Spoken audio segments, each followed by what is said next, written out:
Coming up on Lawmakers, the Senate passes a measure allowing consumers to freeze their credit reports.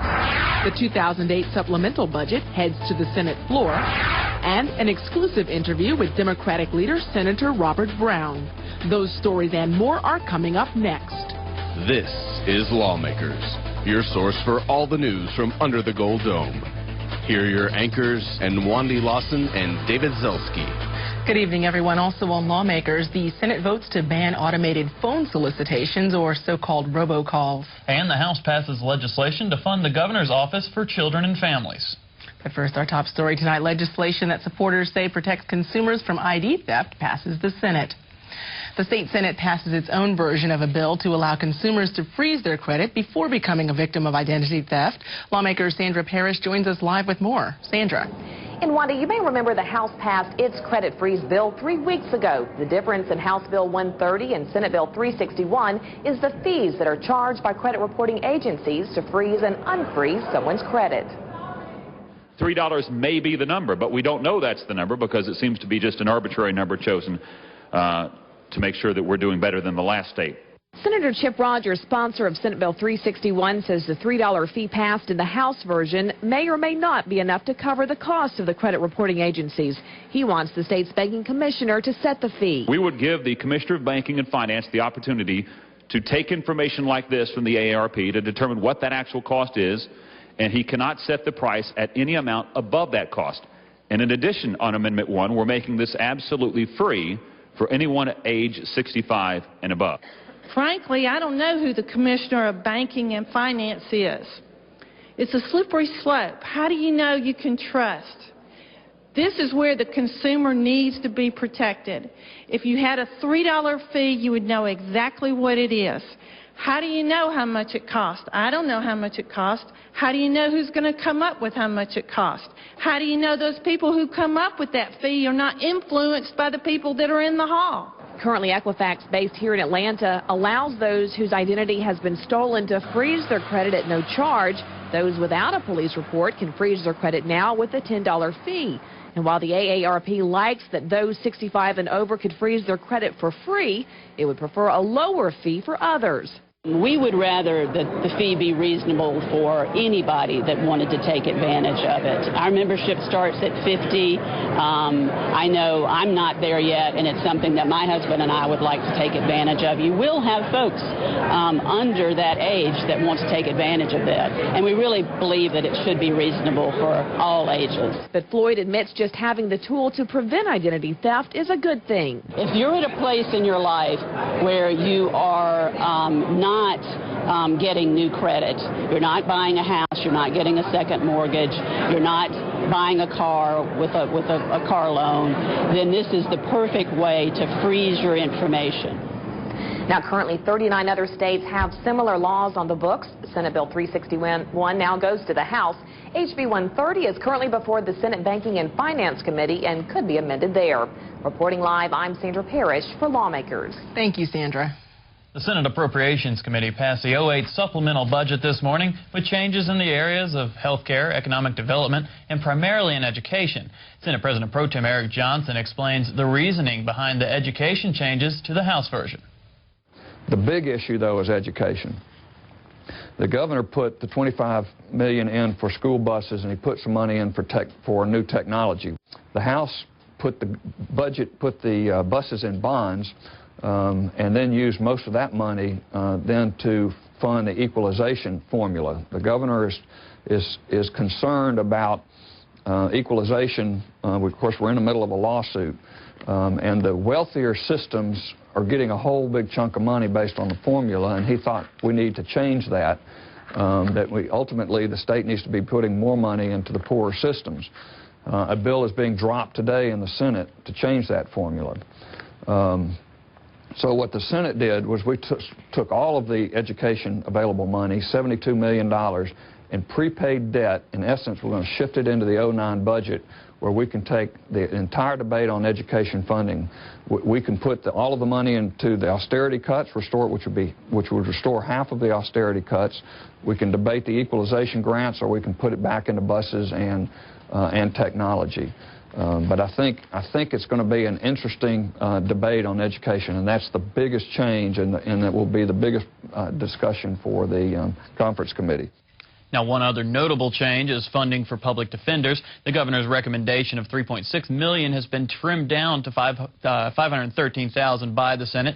The amended 08 budget is expected to come to the Senate floor this Thursday.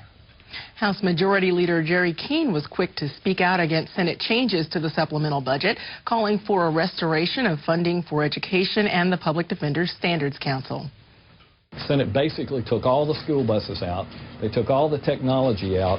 And in the wording of the document, if you'll look in their language, they basically said we're going to put the $72 million toward funding of the equalization grants in the 09, which if you take the wording that they put in there, basically says no money for computers and technology, no money for school buses. Another sticking point, the governor's recommended $3.6 million to revive the Public Defender's Standards Council. Now, please remember that none of the $3.6 million that the governor recommended and that the House approved in its amended budget, none of that goes to the Nichols trial. This is totally separate. We have a substantial number of capital murder cases that are awaiting trial in Georgia. It's my understanding that the Senate subcommittee on public safety took all the money out, and in their Green Door Leadership Committee they put back in $500,000. Which is still a huge blow to the ability of our prosecutors to begin prosecuting these capital cases. Representative Keene says he's requested that a House-Senate Budget Conference Committee meet next Monday. He says he believes the differences in the supplemental budget can be worked out in one day. 9 bills passed the Senate today, the most in one day so far this session, and a couple of those were dealing with election matters. Senator Cecil Staton sponsors SB 387, which makes it easier to cast absentee ballots, and Senate President Pro Tem Eric Johnson sponsors SB 379, which would be the country's first bill that cracks down on computerized solicitation calls, also known as Robo Calls. We're trying to regulate the AD equipment, which is basically the automated dialing equipment that your constituents are increasingly getting bombarded with, particularly around election days. Simply put, what this says is that there are certain exemptions to the use of that equipment. Businesses with relationships that need to call you about a product or an issue, schools that need to call their students or their parents, government and emergencies, and people that have been given permission. Absentee balloting by mail or in person prior to the election and the need for an excuse. Under current law, you still must provide a reason if you come in that period in person, and this would eliminate the need altogether for giving a reason or an excuse during early voting.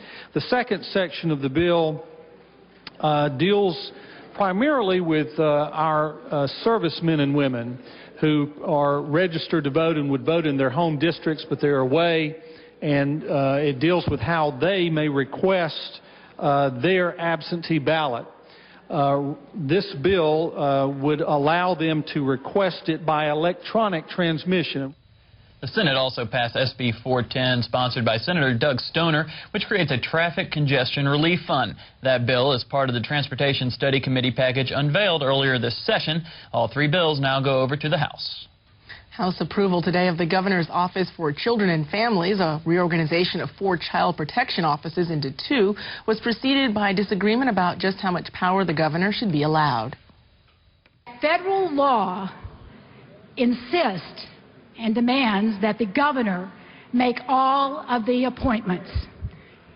And we would not be able to receive any federal funds for this work if we continued by having it divided up among the 3 officers. Debate arose about whether the governor could control the Office of the Child Advocate. We originally wanted this bill to be totally independent from the governor and anybody else. And if you look at the original legislation, it was put into place so that one governor couldn't dominate the child advocate.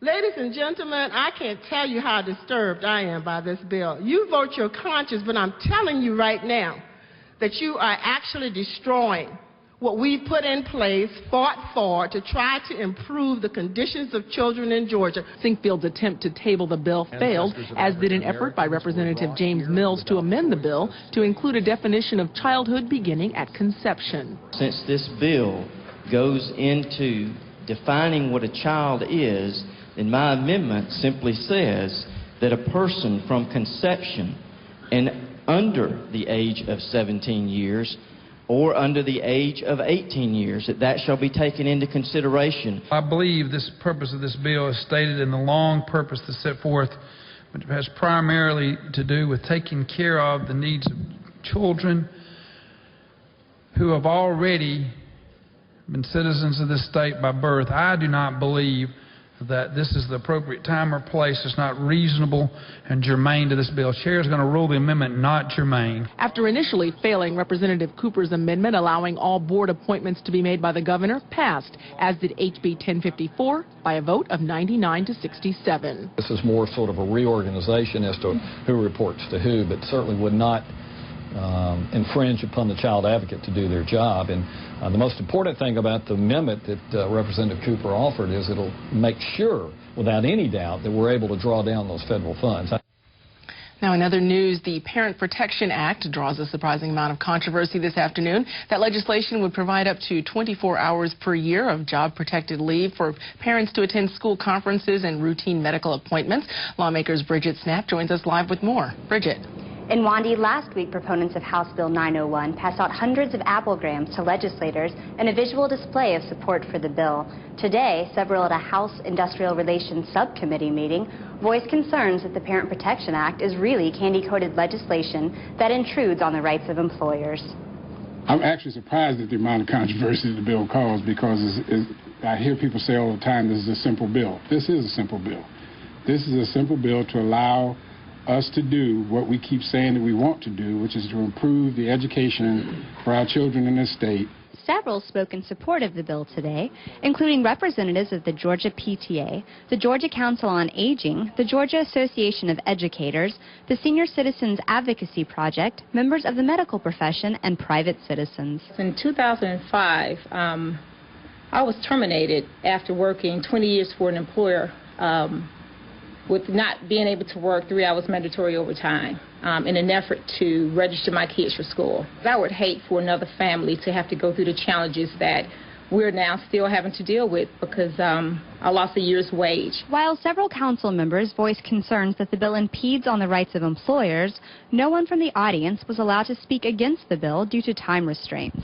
However, I was able to chat with Joe Fleming of the Georgia Chamber of Commerce after the meeting about some of the changes that have been made to the bill to accommodate the Chamber's concerns. We had concerns about the litigation aspects, whether it opened the door to unnecessary and frivolous litigation against employers. We had concerns about how the bill would be, or the language would be administered. The subcommittee did not have time to consider those proposed changes today. Chairman Tom Knox, however, said the subcommittee would take up the bill again in a future meeting. Reporting live, I'm Bridget Snapp for Lawmakers. Thanks very much, Bridget. Senate President Pro Tem Eric Johnson held a press conference this morning to discuss legislation that allows vouchers for students in low-performing schools. He used schools in the Clayton County school system as an example of why he believes vouchers should be issued. Would require a school system that lose their accreditation to provide a voucher or a scholarship to the children in that community. It also expands and includes schools that have been on the needs improvement list for 7 years, which is as long as we've had the darn list. And the Department of Education has now created needs improvement requirements for 8, 9, and 10, anticipating that some schools will be on this list forever. So when we did SB 10 and the special needs scholarship last year, you know, it wasn't my intention to come back with another voucher bill. Although SB 10 is doing great and the Friedman Foundation is named it the second best voucher program in the country, when I heard about Clayton and when I heard about the new expanded needs improvement list, I thought that's the next logical step. There ought to be consequences for failure. Local control is fine, but you know, at some point you got to worry about the kids and you got to worry about their education. The voucher bill, Senate Bill 458, is expected to be taken up in committee tomorrow morning. The Senate began this morning with several points of personal privilege, discussing the possibility of a cancer treatment center coming to Georgia. SB 433, which is currently in Senate committee, opens the door to bringing Cancer Treatment Centers of America to Georgia. However, the Georgia Chamber of Commerce is against this legislation.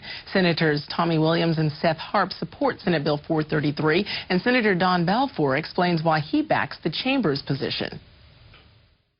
A few days ago, made a fairly passionate call for you to examine the fact that the Chamber of Commerce was engaging against a company that wants to come to Georgia and spend a couple $100 million and hire several hundred people.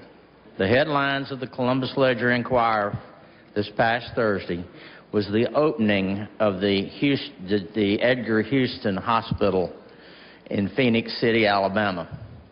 The same doctors that we stymied in Georgia with CON have now opened the hospital that they wanted to build in Georgia so they could pay Georgia taxes and employ people in Georgia. It's now a reality, and the reality is in Alabama. This problem is more than just one hospital's problem or one hospital coming to the state of Georgia. The reason the Georgia Chamber of Commerce is opposed to this one, they want a full solution to the whole thing. The reason the Georgia Chamber of Commerce doesn't like this, oh, by the way, if the cost to the state goes up, and it keeps on going up even more than it is now, and it's going up high now, how are we going to pay for it? We got to cut back on something, or we got to raise taxes. Raise taxes, that costs companies money. If we cut back on education, that's not good for business. There's a lot of reasons the Georgia Chamber of Commerce is opposed to this. It doesn't have to do with one group. We continue our Tuesday leadership interviews with Senate Democratic leader Robert Brown. I began by asking him about the tax reform bills we've seen this session.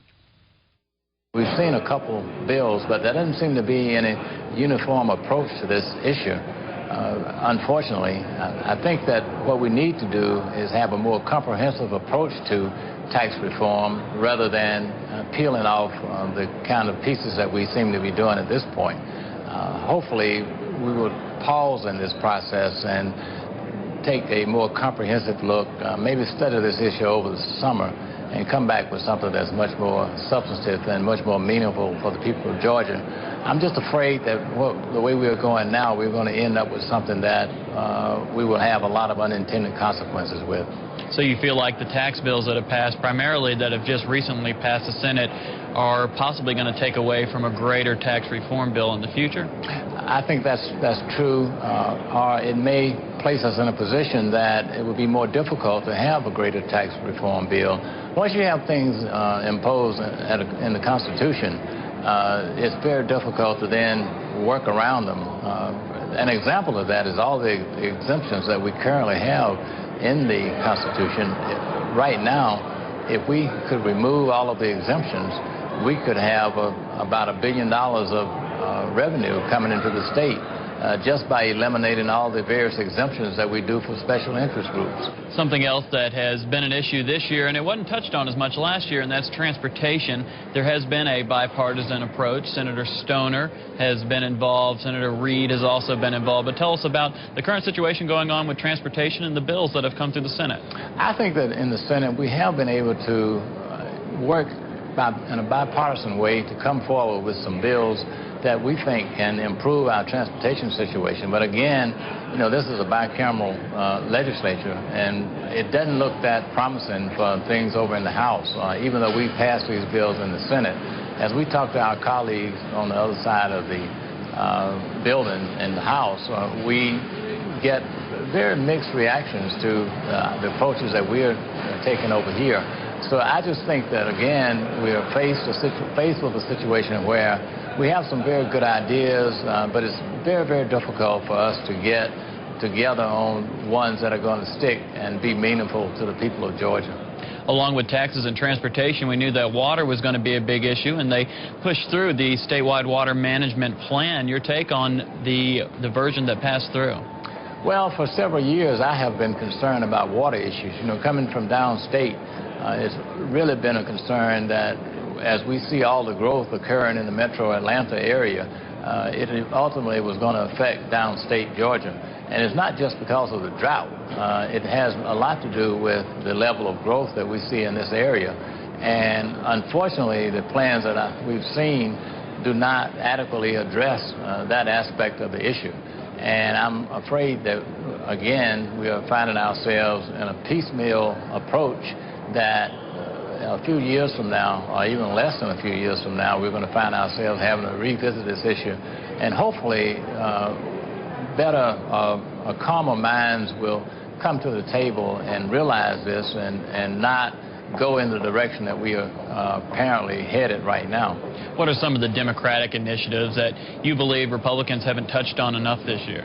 Well, I think that it's very important for us to continue to improve the quality of education in Georgia. Unfortunately, we continue to have these so-called austerity cuts to public education. We think that we should be doing more to fully fund the Quality-Based Education Act, as well as looking for other ways to fund our public schools. As the people of Georgia know, there is a lawsuit currently underway that is addressing that issue. And at some point, we're going to have a comprehensive response to funding our public schools. And I think that that's one issue that we have certainly failed over the last few years. One last question when it comes to the recent voucher bill, if you could touch on that a little bit. We are trying to look at the vouchers as an alternative to really funding education at the level that it should be funded and addressing those real needs that our schools face. And you're just not going to be able to adequately have a high-quality public education system without addressing the funding needs, and vouchers do not achieve that end. Senate Democratic Leader Robert Brown, thank you so much for joining me today. Sure. A coalition of health care providers and business leaders told a House Appropriations Health Subcommittee today that the governor's proposed $55 million increase in Medicaid funding is welcomed, but that it is only a Band-Aid solution for what they characterize as Georgia's health care crisis. Nobody can stay in business long providing services for less than cost. And that's what's happening to health care in Georgia. We support the Department of Community Health and the governor's proposed budget recommendation, which is an increase of close to $40 million, and it is a significant step. But I would emphasize it is only a step. And just think about it. For every dollar the state spends on Medicaid, the feds give us $2 to match it. Therefore, $40 million will provide some $120 million to partially close the gap between cost and reimbursement. To completely close this gap would take $445 million, and that's based on the 2007 cost figures. We've come a long way in the last 4 or 5 years, but if you look at Florida and Mississippi and some of the other states, we're still leaving a lot of revenue on the table that other states are taking advantage of. That's getting a bigger advantage for Georgia. If we had the kind of rates that Mississippi and Florida had, we would be bringing in an additional $400 million a year in revenues that would take care of the elderly and disabled in this state. Our biggest challenge is personal care assistants.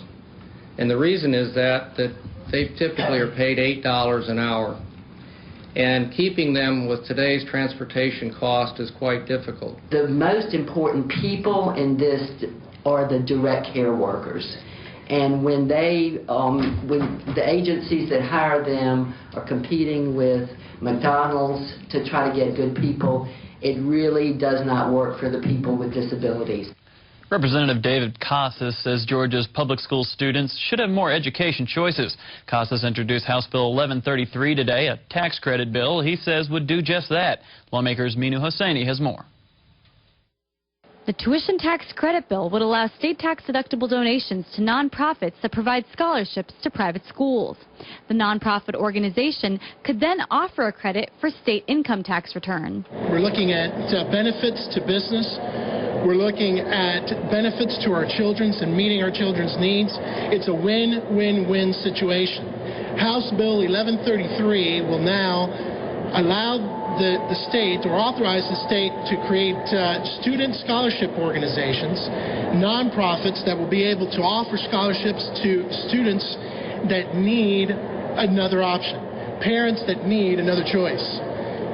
$1,000 per individual, or 75% of the income tax liability for corporations, can be given to these organizations to be credited to their tax liability, and the organizations will then take that money and give it to our children in order for them to have better educational choices. The tuition tax credit bill caps donations at $50 million, but the only students who qualify for the scholarships are those currently enrolled in public schools. Reporting for Lawmakers, I'm Minu Hosseini. Today, the Georgia Right to Life Association issued a call to action to legislators who are endorsed by the organization but have failed to sign on to the Human Life Amendment. Lawmakers' Keosha Jackson has the details. 8 of the 65 endorsed Georgia Right to Life candidates have not at least signed on to the bill. That is a travesty. And I think it needs to be known across this state that there are people who will use pro-life money, pro-life grassroots to get elected. But when it comes down to time to vote on the ultimate piece of legislation, they have balked and they have given excuses and they have hid behind others to keep from doing what we elected them to come up here and do. They are a constant reminder that politicians do not do what you expect. They only do what you inspect. And we plan to make known the results of the inspection of what's going on down here this year at the legislature. H.R. 536, also known as the Human Life Amendment or the Paramount Right to Life Act, would outlaw abortion and some forms of birth control in Georgia by classifying personhood as a beginning with fertilization.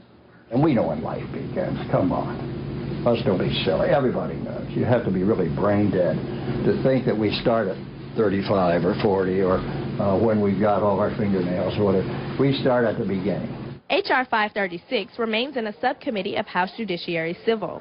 The next public hearing for the resolution is scheduled for tomorrow. Reporting for Lawmakers, I'm Keosha Jackson. Well, the north wing of the Capitol today was filled with melodies, and Lawmakers Caroline Niaga tunes us in. Students from Central High School in Macon graced the Capitol with several musical numbers.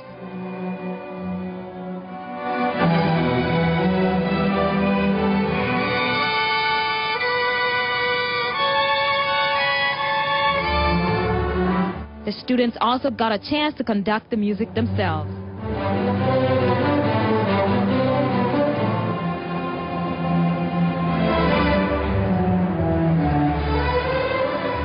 This orchestra plays at the Capitol every year around the same time. Reporting for Lawmakers, I'm Caroline Niaga. Makes me wish I had kept my violin lessons up. Well, coming up tomorrow on Lawmakers, recommendations are expected from a committee appointed to investigate the handling of the Brian Nichols trial, and a Senate committee considers school vouchers legislation. We'll have those stories and all the latest Capitol news tomorrow night on Lawmakers. If you've missed any part of this Lawmakers broadcast, please tune in tomorrow when Lawmakers repeats at 5:30 a.m. You can also keep up with all the action under the Gold Dome daily on your local GPB radio station during Morning Edition, All Things Considered, and evenings at 6 p.m. on Georgia Gazette. Now stay tuned for Georgia Outdoors coming up next here on GPB. And that is our broadcast for the 19th Legislative Day of 2008. I'm David Zelski. And I'm Edwandi Lawson. Have a great evening.